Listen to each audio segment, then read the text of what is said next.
Najtopliji dan ovog leta meteorolozi očekuju danas. Maksimalna temperatura biće 41 stepen u nekim mestima.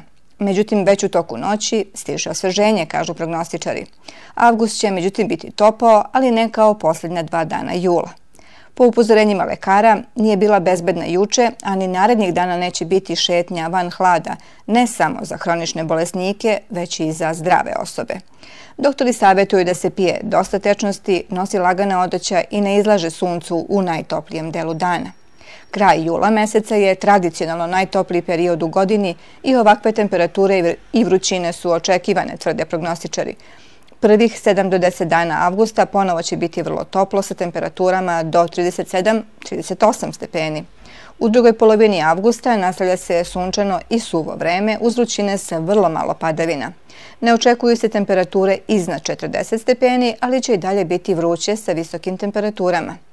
Međutim, tokom noći počinje osveženje najpre u severnim i zapadnim krajevima, ponegde sa pljuskovima i grmljavinom i pojačanim severozapadnim vetrom. Zahlađenje će trajati do kraja nedelje, do kada će prema prognozama najviše dnevne temperature ići od 28 do 32 stepena. Već od petka temperature ponovo počinju da rastu.